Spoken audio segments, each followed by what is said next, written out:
السلام علیکم ورحمۃ اللہ وبرکاتہ نحمدہ ونصلی علی رسولہ الکریم اما بعد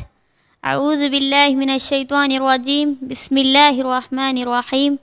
وما امروا الا ليعبدوا الله مخلصین له الدین حنفاء ویقیموا الصلاة ویؤتوا الزکاة وذلک دین القیمہ۔ آج اس محفل میں میری تقریر کا عنوان ہے اخلاص عمل۔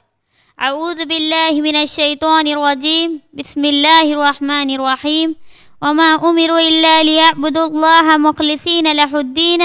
حنفاء ویقیموا الصلاة ویؤتوا الزکاة وذلک دین القیمہ۔ امر بالمعروف اور نہی عن المنکر کا کام کرنے والے کے لیے ضروری ہے کہ وہ اپنا عمل اللہ تعالیٰ کے لیے خالص کرے تاکہ اسے اس عمل کا اجر و ثواب حاصل ہو اور وہ عمل شرف قبولیت حاصل کر سکے۔ اخلاص کے تعلق سے اللہ تعالیٰ نے کئی آیات کو ذکر کیا ہے، ان میں سے ایک آیت یہ بھی ہے جیسا کہ اللہ تعالیٰ کا سورۃ بینہ میں ارشاد ہے وما امروا الا ليعبدوا الله مخلصین له الدین حنفاء ویقیموا الصلاة ویؤتوا الزکاة وذلک دین القیمہ، اور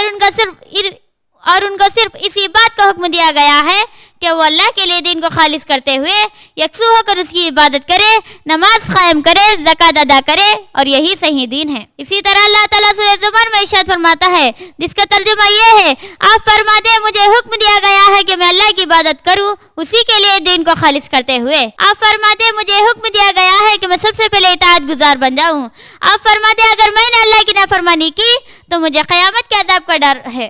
آپ فرماتے میں اللہ کی عبادت کرتا ہوں اسی کے لیے دین کو خالص کرتے ہوئے، جیسا کہ اللہ تعالیٰ سورہ ملک میں ارشاد فرماتا ہے الذی خلق الموت والحیات لیبلوکم ایکم احسن عملا وہو العزیز الغفور، وہی ہے جس نے موت اور زندگی کی تخلیق کی تاکہ تمہیں آزمائے تم میں سے زیادہ کون اچھے عمل کرنے والا ہے۔ معزز سامعین و سامعات، اللہ تعالیٰ اس آیت میں یہ نہیں کہا کہ تم میں سے زیادہ کون زیادہ عمل کرنے والا ہے، بلکہ یہ کہا کہ تم میں سے کون اچھا عمل کرنے والا ہے۔ سب سے زیادہ اچھا عمل وہی ہوگا جو خالص اللہ کے لیے ہو اور رسول صلی اللہ علیہ وسلم کی سنت کے مطابق ہو۔ حسین رحمہ اللہ کہتے ہیں احسن عملہ سے مراد ایسا عمل ہے جو سب سے زیادہ خالص اور درست ہو۔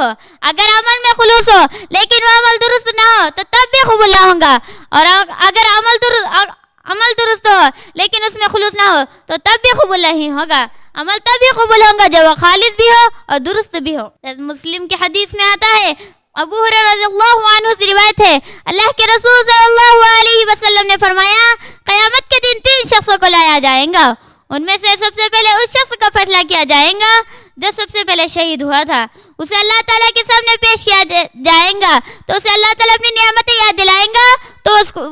اس کا اعتراف کریں گا، تو اللہ تعالیٰ پوچھیں گا تو ان نعمتوں کے خاطر تو نے کیا عمل کیا؟ تو وہ شخص کہیں گا اے اللہ میں نے تیری راہ میں لڑائی کی یہاں تک کہ میں شہید ہو گیا، تو اللہ تعالیٰ کہیں گا تو نے جھوٹ کہا، تو نے اس لیے لڑائی کی تاکہ تجھے بہادر کہا جائے تو یہ کہا جا چکا۔ پھر اللہ تعالیٰ فرشتوں کو حکم دیں گا تو اسے چہرے کے بل گھسیٹ کر جہنم میں ڈال دیا جائے گا۔ پھر دوسرے شخص کو لایا جائے گا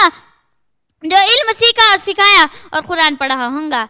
اسے اللہ تعالیٰ کے سامنے پیش کیا جائے گا، اللہ تعالیٰ اسے اپنی نعمتیں یاد دلائیں گا تو اس نعمتوں کا اعتراف کریں گا، تو اللہ تعالیٰ پوچھیں گا ان نعمتوں کی خاطر تو نے کیا عمل کیا؟ تو شخص کہیں گا اے اللہ میں نے تیری راہ میں علم سیکھا اور سکھایا اور قرآن پڑھا ہوگا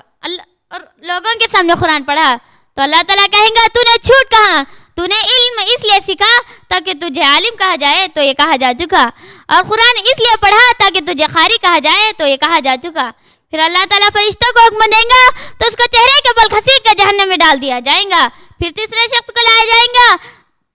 جو سب سے زیادہ مالدار ہوگا، اسے اللہ تعالیٰ کے سامنے پیش کیا جائے گا، تو اللہ تعالیٰ سے اپنی نعمتیں یاد دلائیں گا تو اس کا اعتراف کریں گا، اللہ تعالیٰ سے پوچھیں گا ان نعمتوں کی خاطر تو نے کیا عمل کیا؟ تو وہ شخص کہیں گا اے اللہ میں نے تیری راہ میں مال خرچ کیا جہاں تجھ کو پسند تھا، تو اللہ تعالیٰ کہیں گا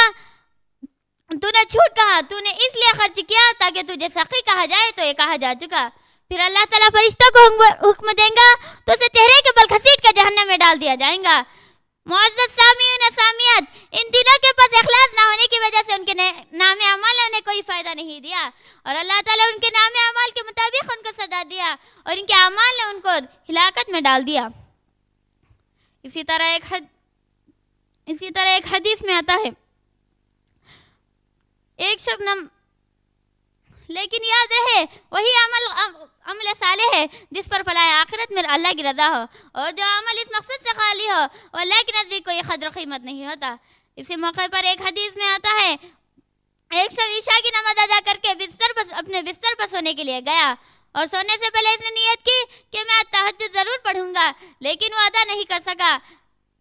اس کی آنکھ اس وقت کھلی جب فجر کی اذان ہوئی تھی، اگرچہ کہ وہ ادا نہیں کر سکا، لیکن اللہ تعالیٰ اس کے نام عمل میں تہجد کی ادائیگی کا پورا ثواب لکھ دیتا ہے۔ ابو داؤد۔ آخر میں اللہ تعالیٰ سے دعا ہے کہ اللہ تعالیٰ ہم تمام کو اخلاص کے ساتھ عمل کرنے کی توفیق عطا فرمائے، آمین ثم آمین۔ السلام علیکم ورحمۃ اللہ وبرکاتہ۔ اللہ